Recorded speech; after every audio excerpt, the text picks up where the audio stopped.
Selamat datang di channel YouTube Citra Bahasa School Prinsip Lampung. Dukung channel ini dengan like, comment, share, dan subscribe channel ini. Jangan lupa aktifkan notifikasinya ya, and enjoy the video. Generasi ini kalau kita lihat karakteristiknya biasanya orangnya cenderung kaku gitu ya. Iya kan? Ya, gitu ya. Biasanya terus aja nih yang diceritakan itu aja nih gitu ya. Kejayaannya zaman tahun sekian. Nah, gitu ya. Nah, ini generasi dari mulai. Kemudian naik lagi grade di usia kelahiran tahun 65 sampai 1976. Nah, 79. Nah, ini generasi X. Nah, ini kriteria usia 50-an ya. Ada di sini? Ada ya? Oh, subhanallah. Tepuk tangan generasi. Oh, benar juga ya.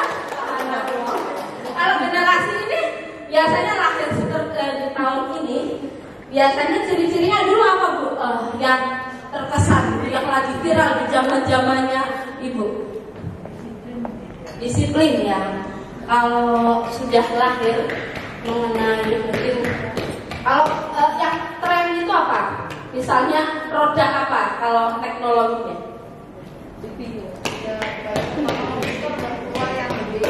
Oh, nah. Zaman dulu ya, jadi masih yang ketik gitu ya. Bukan CD, sebelum CD apa? Disket, Masya Allah gitu ya. Masih disket ya, model disket yang dulu. Yang pakai kitab. Oh, yang kasetnya video pakai kita itu ya, yang terus diputar snap A dan snap B. Muternya pakai pensil kalau. Oh. Nah, generasi ini ketika posisi dulu itu sangat luar biasa sekali, bahkan favorit di mana-mana. Di tempat-tempat umum, di setel di mana-mana ya, Bu ya. Jadi slide A, slide B, ganti lagi, puncak lagi, ini lagi gitu ya, Bu ya.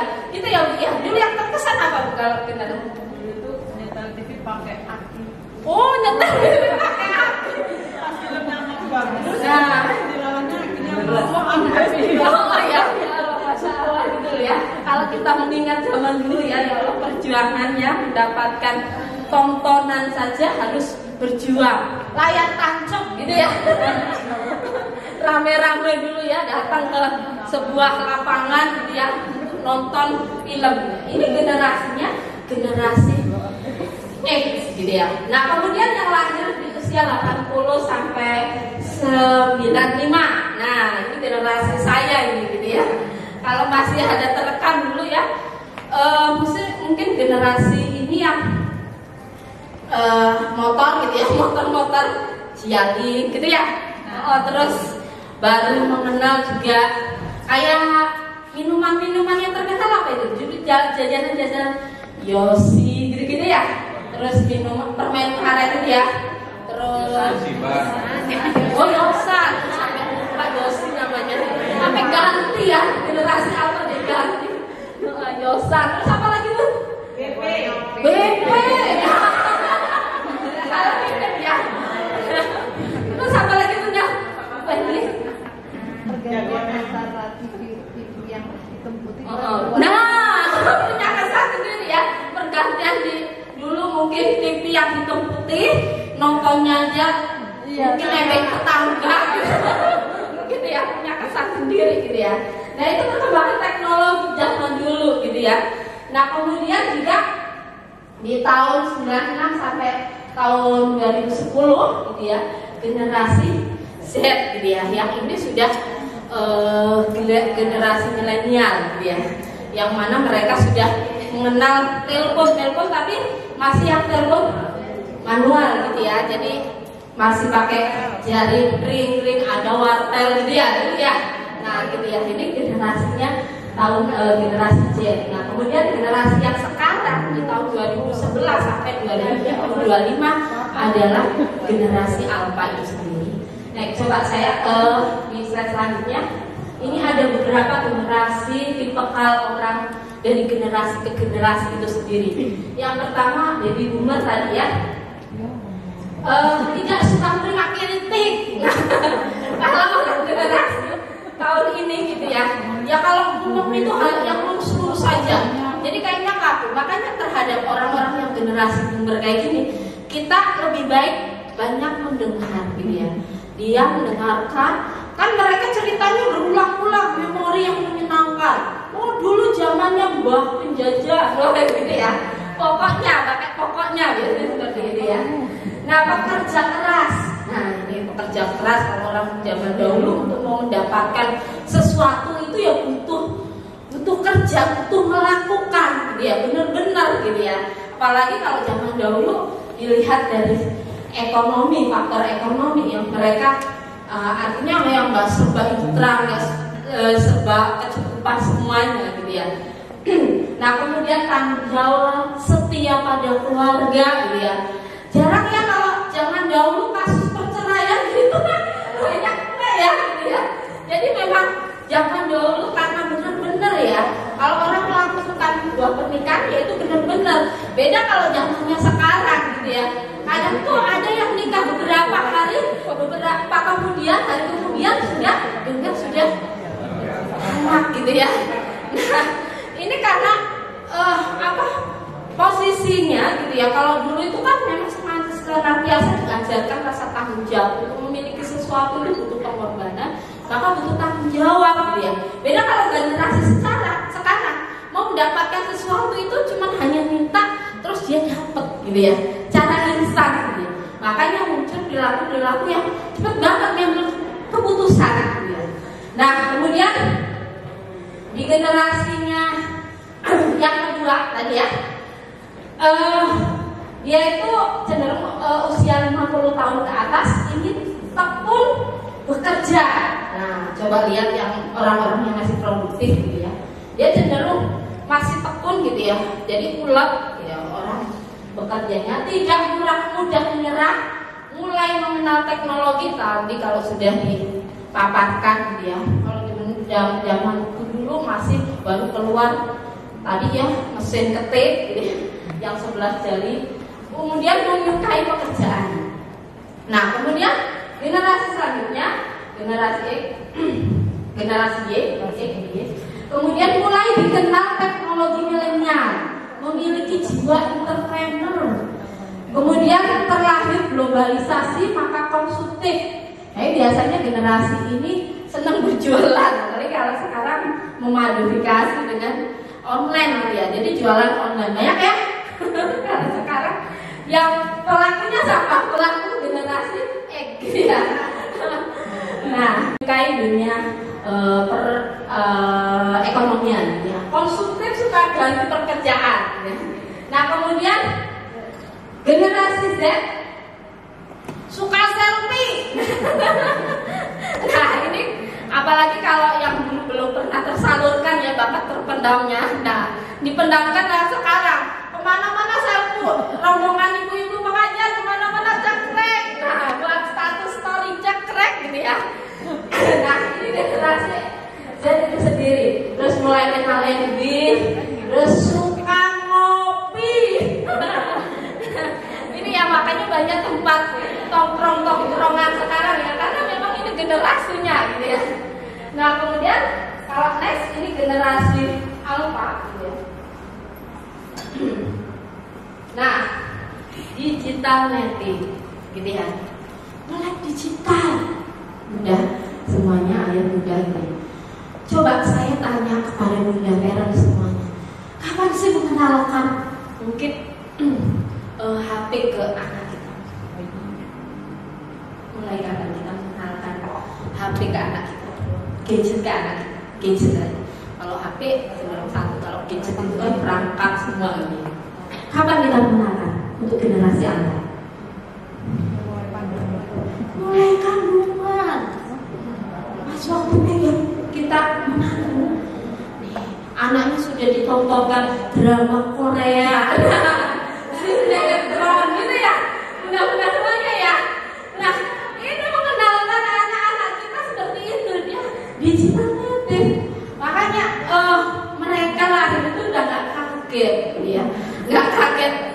Mereka aja sampai kalau sekarang kan lagi booming ya.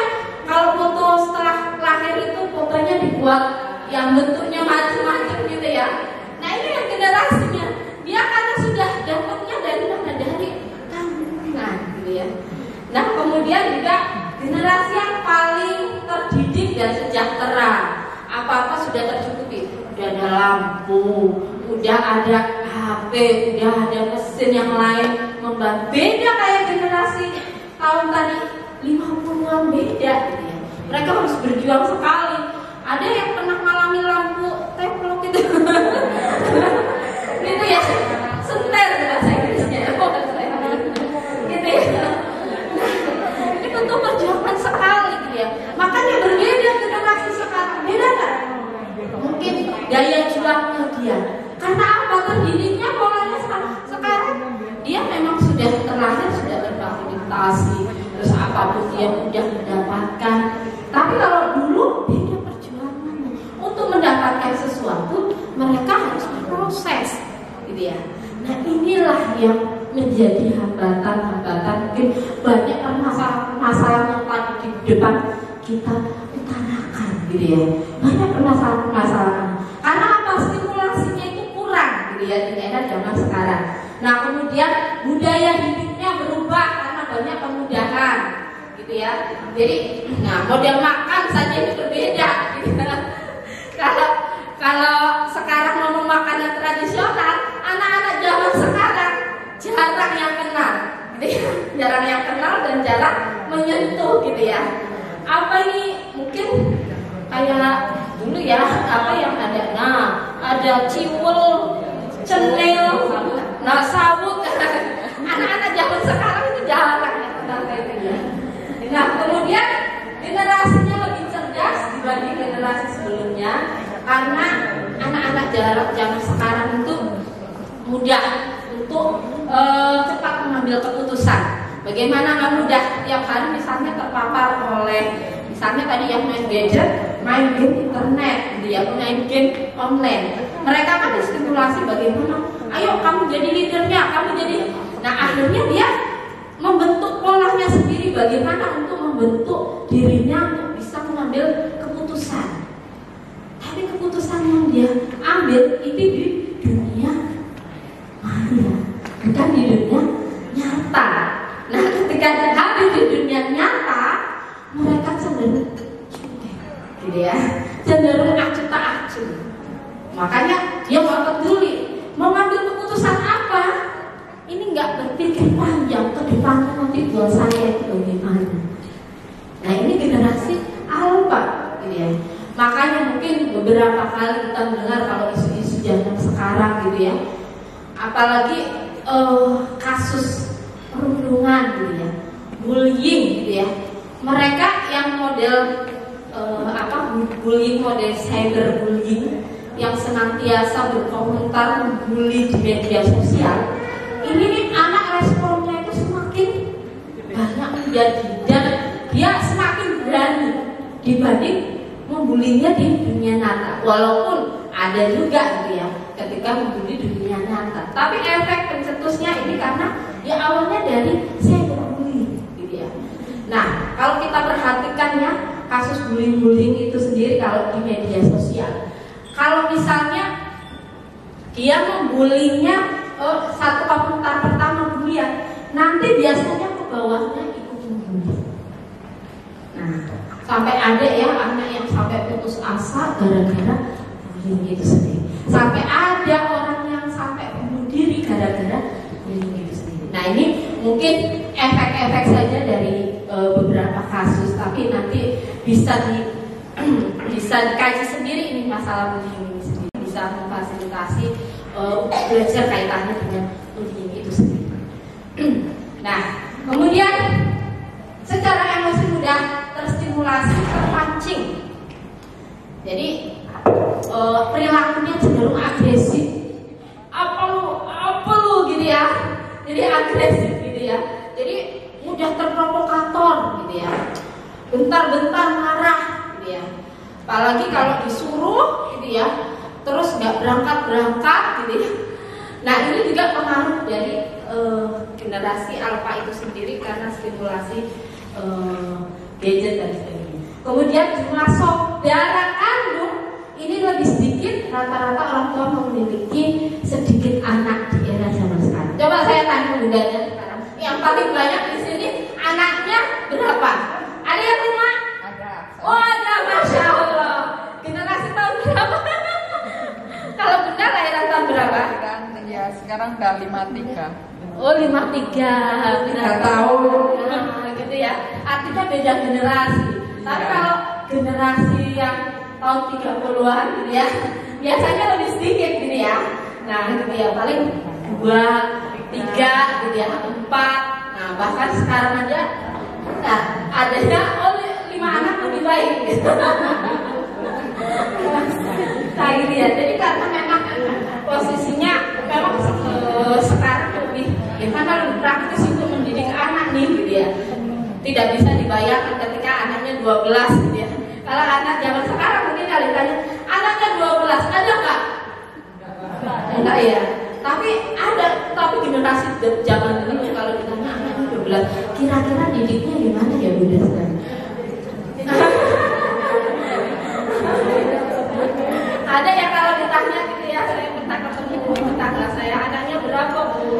12, subhanallah gitu ya. Luar biasa ya. Jadi turun mesin terus. Next. Nah ini menurut penelitian, jadi sebanyak 2,5 juta anak generasi alpha itu lahir di dunia setiap tahunnya. Diperkirakan di tahun 2025 ini mencapai berapa? Nah, gitu ya. 2 miliar. Nah, generasi alpha merupakan generasi paling akrab dengan internet sepanjang masa. Menurut Max Linder itu sendiri mengungkapkan bahwasanya memprediksi generasi alpha tidak lepas dari gadget.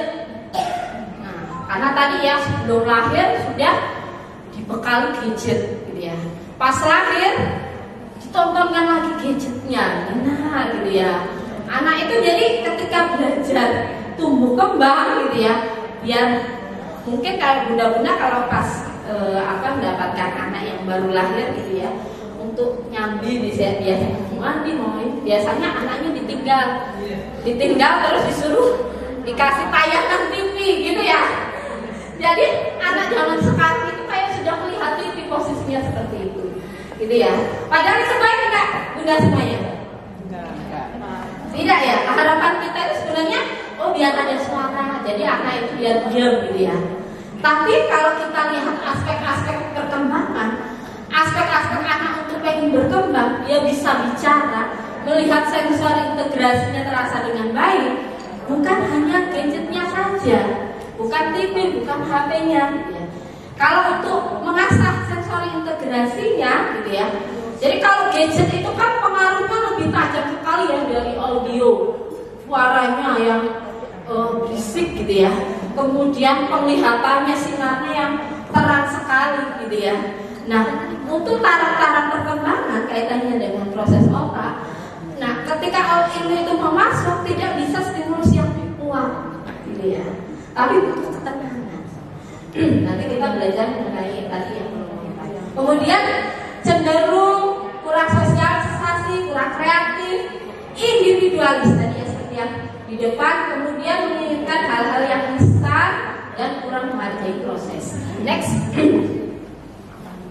Nah, ketika kita melihat tontonan seperti ini, ayah bunda semuanya, ini tantangan kita bersama. Yang tanggung jawab siapa? Bukan keluarga ya, bukan negara ya. Kalau kita mau nyalahkan negara, mau gimana negara memfasilitasi kayak gini? Nggak bisa gitu ya.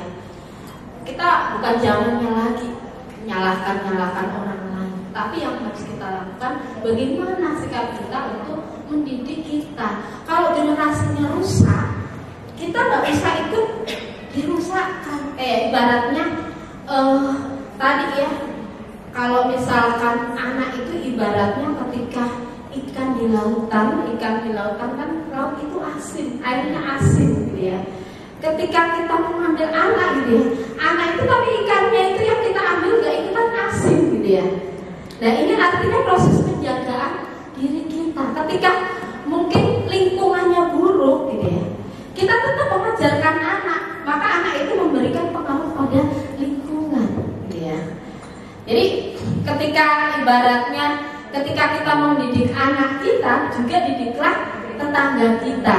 Jadi kalau ada tetangga kita yang main di rumah kita, ajarkan juga konsep yang ada kita terapkan di anak-anak kita.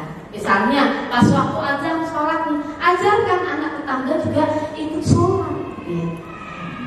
Jadi posisinya bukan terus kita ya udah lingkunganku gitu ya. Posisinya seperti itu. Next, terhadap perkembangan anak, kalau kita lihat ada dua sisi gitu ya. Nah artinya kalau di generasi sekarang ini kita nggak mungkin juga meninggalkan gadget itu sendiri gitu ya. Kita harus bersahabat dengan gadget. Tapi ada dua dampak yang kita peroleh gitu ya. Halo? Kasih semangat? Coba saya pengen topik sukses gitu ya. Nah ini saya mau ajarkan juga pada bunda-bunda semuanya gitu ya. Topik sukses. Di hatiku ada cinta, di bibirku ada doa, di tanganku ada karya. Sukses, sukses, sukses. Yes, bisa? Bisa ya? Coba kita lakukan sama ya, biar tambah semangat. Karena ini nanti ada beberapa triknya yang belum saya sajikan ya. Saya waktunya sampai berapa? Masih? Oh, masih belum. Oke, baik. Tepuk sukses. Di hatiku ada cinta, di bibirku ada doa, di tanganku ada karya. Sukses, sukses, sukses. Yes. Nah, gitu ya Bunda, harapan kita ke depan buat generasi Alpha ini gitu ya. Kita mendidik pengen menjadi generasi Alpha ini nanti ke depan agar sukses semuanya. Nah, lalu apa sih pengaruh gadget terhadap perkembangan anak? Kita coba lihat nih, ayo Bunda semuanya. Ada dua dampak. Pertama dampak positif, gitu ya. Kalau kita lihat dampak positif, kalau pembelajaran menggunakan gadget, gitu kan, mereka kayaknya udah cepet nyantol gitu ya. Oh apa yang dilihat anak, apa yang didengar anak, ini mudah tertangkap karena ada gerakannya, ada visualisasinya, gitu ya. Ini jadi anak itu cenderung senang, gitu ya. Tapi kalau dari tahapan perkembangan, gitu ya, kaitannya dengan motoriknya lewat apa ya kita kasarnya, gitu ya. Kalau cuma hanya proses penglihatan saja dan proses pendengaran saja ketika dia menerima ilmu sendiri, gitu ya. Kaitannya dengan motorik kan kaitannya dengan gerakan, kaitannya dengan bahasa apakah termaksimalkan, gitu ya. Makanya ada muncul gangguan speech delay. Karena apa? Ya tadi dia cuma hanya melihat dan mendengar saja. Nah mungkin daya tangkapnya cepat. Oh anakku kok ini ya, gitu ya. Ada klien saya juga beberapa kali gitu ya, karena dulu masanya pandemi gitu ya, jarang sekali harus keluar. Kemudian kebetulan karena dia bertugas di Kuwait gitu ya. Nah saat pandemi 2 tahun memang nggak boleh keluar juga posisinya. Akhirnya yang difasilitasi hanya gadget gitu ya. Memang mudah sekali ketika dia menghafalnya gitu ya. Jadi cepet banget dia sudah di usia 5 tahun dia sudah hafal beberapa surat-suratan pendek gitu ya. Kemudian beberapa pelajaran yang dia pahami lewat HP, lewat gadget gitu ya. Mudah sekali ditangkap. Tapi apa? Ternyata kaitannya dengan sosialisasi, kaitannya dengan motoriknya untuk gerakan, untuk lari, dia bisa seimbang enggaknya tubuhnya ini terganggu, sehingga mempengaruhi konsentrasi belajar anak. Jadi adanya stimulasi untuk dia berbicara dua arah ini mengalami hambatan. Ketika ditanya nanti jawabnya bisa fokus gitu ya. Tanya ini bisa jawabnya yang itu. Nah ini kaitannya dengan dampak positifnya. Daya tangkap belajar itu mudah dan lebih cepat. Kemudian belajar bisa menyenangkan, terutama adanya visualisasi dan auditori. Nah tapi dampak negatifnya kita lihat ya, antisosial gitu ya. Kalau kita lihat anak-anak zaman sekarang kan pulang ke sekolah ya udah di rumah aja gitu ya. Daripada lingkunganku nanti buruk, mending saya kasih aja yang gadget di rumah biar diem gitu ya. Nah kemudian juga sulit beradaptasi gitu ya. Ini juga tadi orangnya cenderung cuek gitu ya. Akhirnya berpengaruh juga pada hubungan interpersonal. Kemudian sulit fokus gitu ya. Apalagi kalau anak-anak yang kecenderungan geraknya itu cepat gitu ya, atau hiper. Nah, menurut penelitian juga anak yang punya kecenderungan aktif ketika dia ditontonkan oleh gadget. Kalau kita lihat gadget atau TV dan sebagainya itu kan slide-nya berganti dalam berapa durasinya? 2 menit gitu ya. Ganti bersama, ganti slide-nya ganti lagi, slide-nya ganti lagi gitu ya. Anak belajar untuk fokus melihat gitu ya. Tapi karena stimulusnya udah berganti-ganti, maka anak yang aktif semakin hiper. Nah, jadi semakin hiper. Jadi kalau pengaruh gadget seperti itu. Jadi pengaruh gadget ketika anak yang aktif ditontonkan dengan sesuatu yang bergerak, dia malah cenderung kalau dia nonton kan pasti diam. Tapi kalau dimatikan TV-nya atau gadgetnya, dia yang bergerak. Nah, terutama pada anak-anak yang memiliki kebutuhan khusus gitu ya. Mungkin ADHD gitu ya. Anak dengan gangguan pemusatan perhatian dan hiperaktif gitu ya.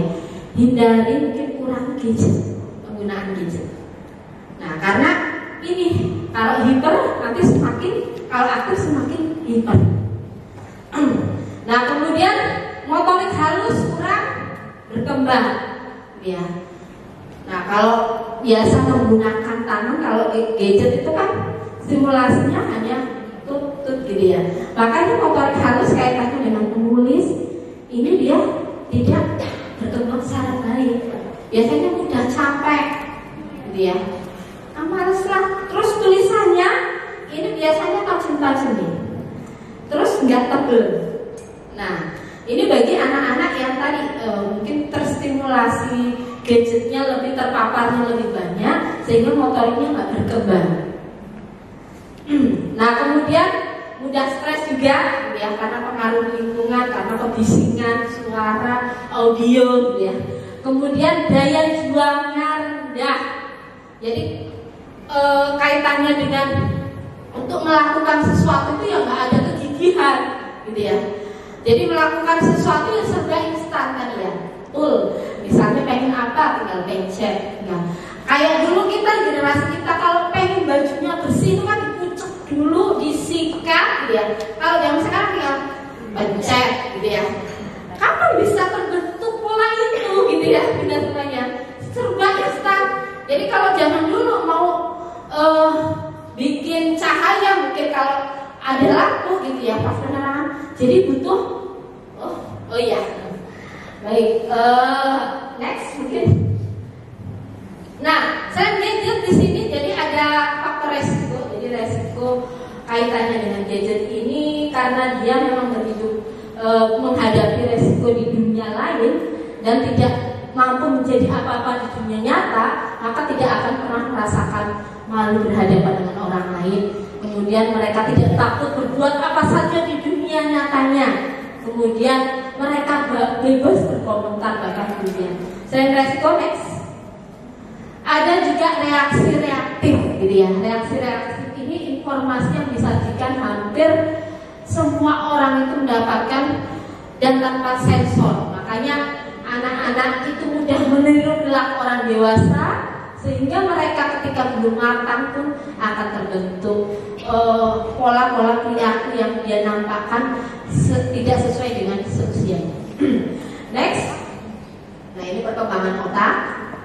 Nah sebenarnya kalau otak manusia ini terdiri dari beberapa perkembangan 1 tahun pertama ini berkembang 1 juta sel, kemudian 2 tahun 2,5 miliar sel. Nah ini terstimulasi dari ketika aspek-aspek perkembangan di lingkungan itu dia dapatkan. Tetapi kalau hanya melalui HP atau gadget ini tidak akan berkembang, bahkan neuron di sekitarnya ini tidak akan tersambung. Next. Nah ini ya